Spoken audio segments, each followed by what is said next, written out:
foi lá muito honesto falar dos acendedores de lampiões. Quem não conhece o planeta pode ficar com uma ideia errada dele. Na realidade, só muito pouco espaço da Terra é aqui ocupado pelos homens. Se 2 bilhões de habitantes da Terra se pusessem de pé, muito juntinhos uns ao lado dos outros, como em um comício, caberiam todos à vontade, em uma praça de alguns quilômetros de comprimento e largura. Bem amontoada, a humanidade caberia inteirinha em uma pequena ilhota do Oceano Pacífico. Claro que os adultos não vão acreditar. Eles pensam que ocupam muito espaço, julgam-se tão grandes como baobás.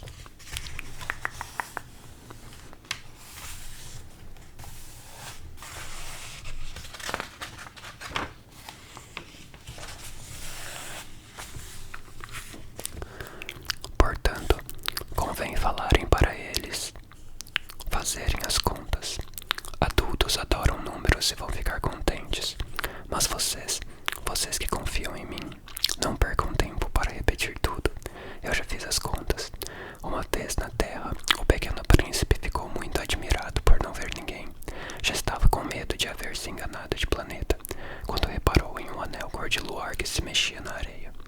Olá, boa noite, exclamou o pequeno príncipe. Olá, boa noite, respondeu a serpente. Em que planeta eu caí? Perguntou o pequeno príncipe. Na Terra, na África, respondeu a serpente. Ah, então na Terra não tem gente. Aqui é o deserto. Deserto não tem gente. A Terra é grande, disse a serpente. O pequeno príncipe sentou-se em uma pedra e levantou os olhos para o céu. Se calhar, as estrelas só estão iluminadas para que, um dia, cada um de nós possa encontrar a sua. Olha para o meu planeta, está ali em cima, mas está tão longe. O seu planeta é muito bonito, mas o que é que veio fazer aqui? Perguntou a serpente. Foi por causa de uma flor, disse o pequeno príncipe. Ah, disse a serpente. E ambos se calaram. Onde é que tem gente? Perguntou finalmente o pequeno príncipe. No deserto estamos sozinhos. Você também pode se sentir solitário no meio de muita gente, disse a serpente. O pequeno príncipe observou-a durante muito tempo e disse: que bicho mais curioso você é. Fininha como um dedo. Mas sou mais poderosa do que o dedo de um rei, assegurou a serpente. O pequeno príncipe sorriu. Você não é nada, nem sequer tem patas, não pode viajar. Mas posso levar você mais longe do que um navio, afirmou a serpente. A serpente enroscou-se à volta do tornozelo do pequeno príncipe, como uma pulseira de ouro, e continuou. Quando toco em alguém, devolvo imediatamente a terra de onde veio. Mas você é puro e veio de uma estrela. O pequeno príncipe não respondeu. Tenho dó de você, assim, tão fraquinho, nesta terra toda de granito. Um dia, se tiver muita saudade do teu planeta, eu posso ajudar. Posso... Oh, eu agradeço, disse o pequeno príncipe. Mas por que fala sempre por enigmas? Resolvo todos eles, disse a serpente. E ambos se calaram.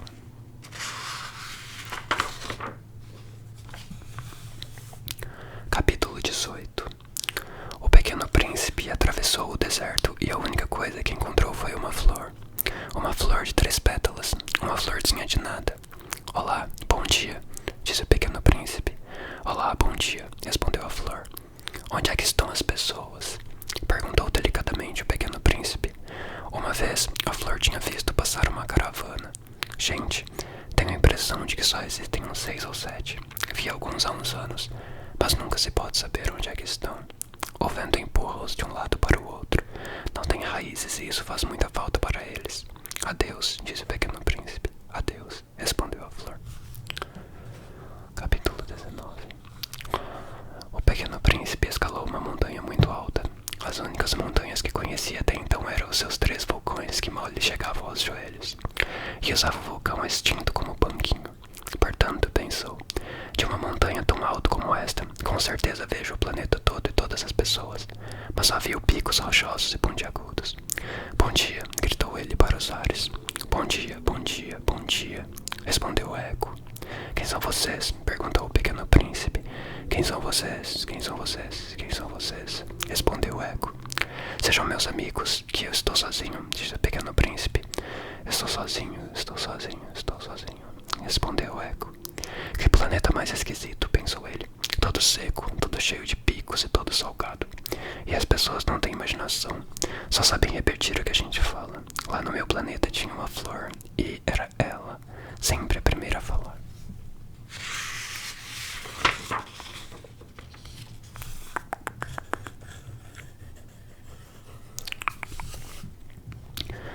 Capítulo 20. Aconteceu que o pequeno príncipe, depois de ter caminhado durante muito tempo e de só ter encontrado areia, rochas e neve, descobriu uma estrada, e todas as estradas vão em direção a pessoas. Olá, bom dia, disse ele. Era um jardim cheio de rosas. Olá, bom dia, responderam as rosas. O pequeno príncipe olhou para elas e todas elas se pareciam com sua flor.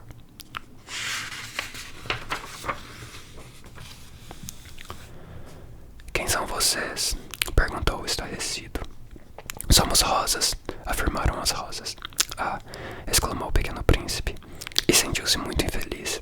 A flor dele tinha lhe dito que era a única da sua espécie em todo o universo.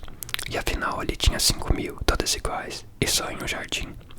Muito envergonhada ficaria ela se visse isto, pensou ele. Nunca mais haveria de parar de tossir e, só para escapar ao ridículo, poria-se a fazer de conta que estava morrendo. E eu me sentiria obrigado a cuidar dela. Senão, era bem capaz de ela morrer de verdade, só para me humilhar. E depois ainda pensou, julgava-me muito rico por ter uma flor única no mundo e, afinal, só tenho uma rosa vulgar.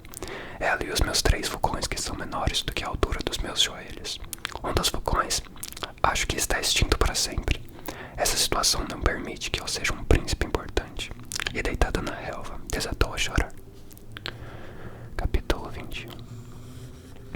Foi então que apareceu a raposa. Olá, bom dia, disse a raposa. Olá, bom dia, respondeu delicadamente o pequeno príncipe, que olhou em volta, mas não viu ninguém. Estou aqui, disse a voz debaixo da macieira. Quem é você? É bem bonita, disse o pequeno príncipe. Sou uma raposa, retrucou a raposa. Vem brincar comigo. Estou triste, pediu o pequeno príncipe. Não posso brincar com você, disse a raposa. Ninguém me cativou. Ah, então, desculpa, disse o pequeno príncipe. Mas ele pensou e perguntou. O que é cativar? Parece que você não é daqui, disse a raposa. O que você está procurando?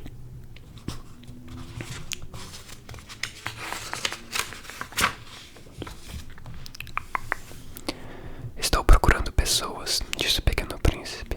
O que é que significa cativar? Pessoas têm espingarda e passam o tempo todo caçando. E também criam galinhas.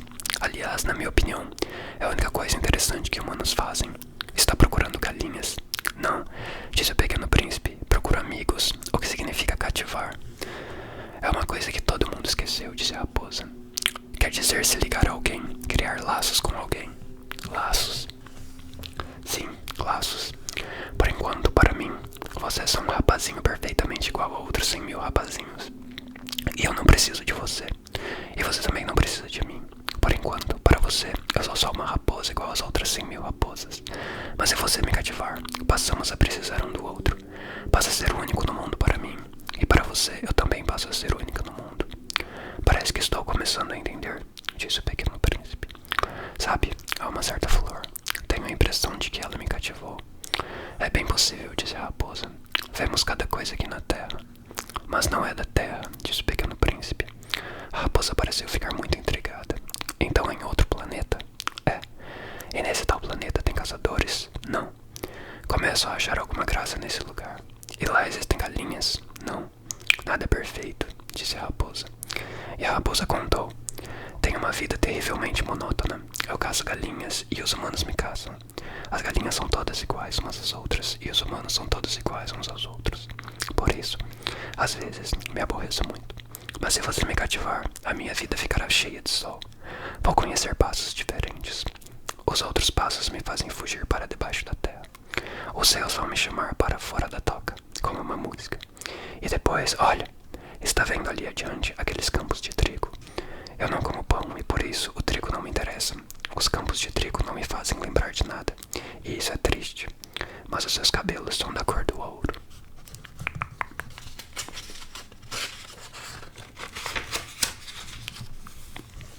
Então, quando você me cativar, vai ser maravilhoso. Como o trigo é dourado, vou me lembrar de você. e vou gostar do barulho do vento batendo no trigo. A raposa calou-se e ficou olhando durante muito tempo para o pequeno príncipe. Por favor, me cativa, disse finalmente. Bem que gostaria, mas não tenho muito tempo. Tenho amigos para descobrir e um montão de coisas para conhecer. Só conhecemos as coisas que cativamos, disse a raposa. Os humanos não têm mais tempo para conhecer nada. Compram as coisas já prontas nas lojas. Mas como não tem lojas que vendem amigos, os homens não têm amigos. Se quer um amigo, me cativa. Isso é o que preciso fazer? Perguntou o pequeno príncipe. Precisa ter muita paciência. Primeiro, se senta um pouco afastado de mim, assim, em cima da grama. Eu olho para você pelo canto do olho e você não fala nada. A linguagem é uma fonte de mal-entendidos, mas todos os dias você pode chegar um pouco mais perto. O pequeno príncipe voltou no dia seguinte. Era melhor ter vindo na mesma hora, disse a raposa. Se vier, por exemplo, às 4 horas, às 3, já começo a ser feliz. E quanto mais perto for da hora, mais feliz vou me sentir. Às 4 em ponto já estarei toda agitada e inquieta. É o preço da felicidade.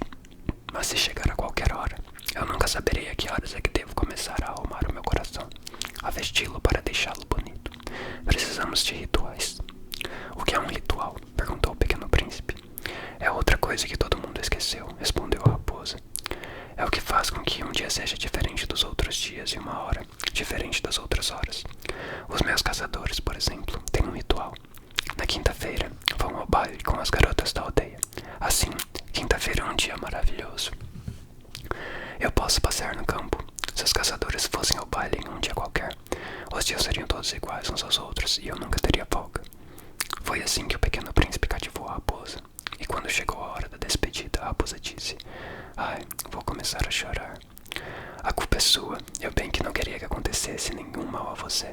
Mas você quis que eu cativasse, disse o pequeno príncipe. Pois quis, disse a raposa. Mas agora vai chorar, disse o pequeno príncipe. Vou sim, disse a raposa. Então não ganhou nada com isso. Ah, claro que ganhei, disse a raposa, por causa da cor do trigo.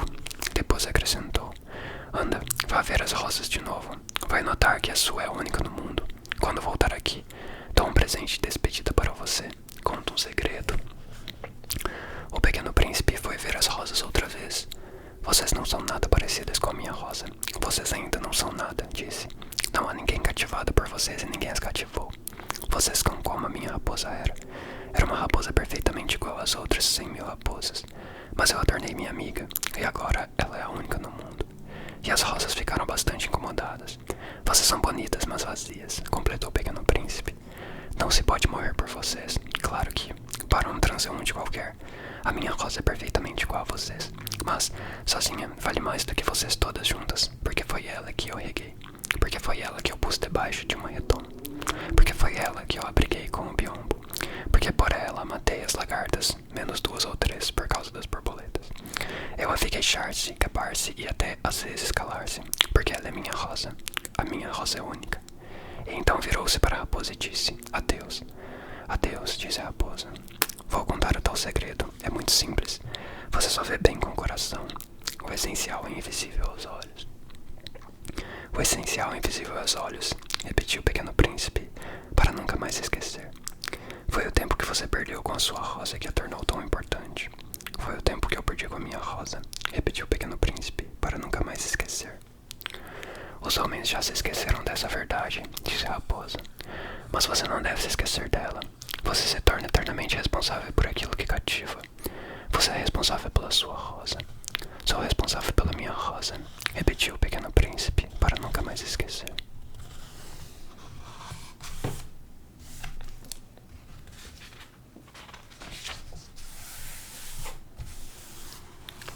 Capítulo 22. Olá, bom dia, cumprimentou o pequeno príncipe. Olá, bom dia, disse o despachante. O que é que está fazendo? Perguntou o pequeno príncipe. Organizo os passageiros em grupos de 1000. Faço a expedição dos comboios que os transportam, umas vezes para a direita, outras para a esquerda. E um trem rápido, todo iluminado, que roncava como um trovão, fez estremecer a cabine do despachante. Olha a pressa com que eles vão, exclamou o pequeno príncipe. O que eles estão procurando? Nem o próprio maquinista sabe, disse o despachante. E, em sentido inverso, passou outro trem rápido, roncando. Já estão de volta. Perguntou o pequeno príncipe. Não são os mesmos, é uma troca. Mas eles não estavam bem lá onde estavam. Nunca se está bem onde está, disse o despachante. E outro trem rápido e iluminado rungou como trovão. Estes passageiros estão atrás dos outros? Perguntou o pequeno príncipe. Não, não andam atrás de nada. Vão lá dentro dormir e bocejar. Só as crianças é que vão de nariz achatado contra os vidros. Só crianças é que sabem o que estão procurando, disse o pequeno príncipe. São capazes de passar o tempo com uma boneca de pano que, por isso, passa a ser muito importante para elas. Se alguém a toma delas, desatam a chorar. Que sorte que as crianças têm, disse o despachante. Capítulo 23. Olá, bom dia, cumprimentou o pequeno príncipe. Olá, bom dia, disse o vendedor. Era um vendedor de remédio para acabar com a sede, um comprimido por semana, e acaba com a necessidade de beber água. Por que vende isso? Perguntou o pequeno príncipe. Para que possa economizar tempo, respondeu o vendedor. Os cálculos foram feitos por peritos. Dá para poupar 53 minutos por semana. E o que é que se faz com esses 53 minutos? Faça o que quiser. Pensou o pequeno príncipe. Se tivesse 53 minutos para gastar, ia andar muito de mansinho à procura de uma fonte.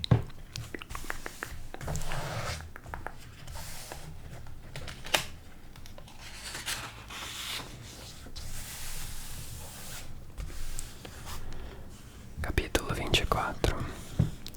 Eu estava no 8º dia deste a pane do meu avião no deserto, e, enquanto o pequeno príncipe me contava a história do vendedor, eu tinha bebido a última gota da minha provisão de água. Ah, disse eu para o pequeno príncipe, é bem bonito isso que me contou, mas eu ainda não consertei o meu avião e não tenho nada para beber. Iria ficar bem contente se pudesse andar por aí de mansinho à procura de uma fonte. A minha amiga raposa, começou ele. Agora já não se trata de uma raposa, nem de meia raposa. Por quê? Porque vamos morrer de sede. Então, ele não entendeu o meu raciocínio e respondeu. É bom ter um amigo, mesmo quando se está para morrer. Eu estou bem contente por ter tido uma amiga raposa. Não tem a noção do perigo, pensei eu. Nunca tem fome nem sede. Basta-lhe um bocadinho de sol.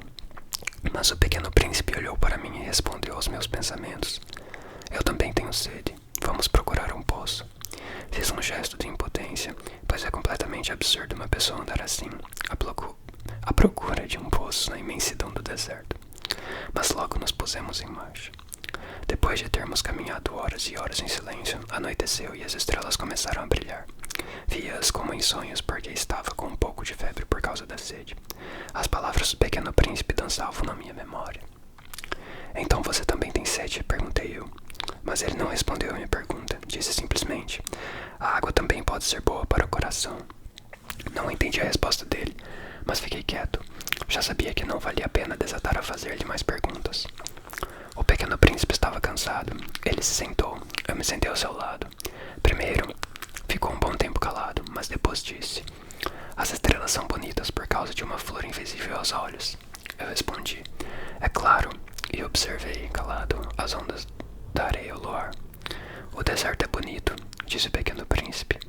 E era verdade, sempre gostei do deserto. Uma pessoa senta-se na duna. Não vê nada, não ouve nada, e no entanto, há qualquer coisa que brilha em silêncio. O que torna o deserto bonito, disse o pequeno príncipe, é haver um poço escondido em qualquer parte. De repente, e para grande espanto meu, descobri o que era aquele brilho misterioso da areia. Quando era pequeno, vivia em uma casa antiga e diziam que havia um tesouro escondido por lá. Claro que nunca ninguém conseguiu descobrir o tesouro, e talvez nunca ninguém tivesse sequer se dado o trabalho de procurá-lo. Mas o fato é que ele encantava a casa toda. A minha casa tinha um segredo escondido no fundo do coração. Tem razão, disse eu para o pequeno príncipe. Casas, estrelas ou desertos, é tudo a mesma coisa. O que lhes dá beleza é invisível. Ficou bem contente que você pense igual a minha raposa. Ao ver que o pequeno príncipe estava cheio de sono, coloquei-o no colo e continuei a caminhada. Fiquei comovido. Parecia que carregava um tesouro muito frágil. Parecia mesmo que não havia nada mais frágil na face da terra. Contemplava a luz do luar, aquele rostinho pálido, aqueles olhos fechados, aquelas mechas de cabelo tremendo ao vento, e pensava, ao ver-nos lá,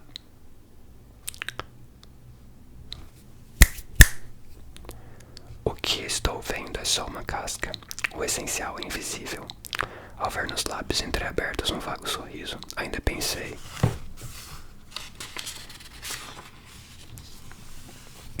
o que me comove tanto neste pequeno príncipe adormecido é sua fidelidade a uma flor.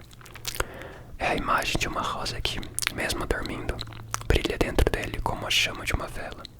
E ele me pareceu ainda mais frágil. Precisamos proteger as velas, pois um sopro de vento pode apagá-las. E, sempre andando assim, descobri o poço ao nascer do dia.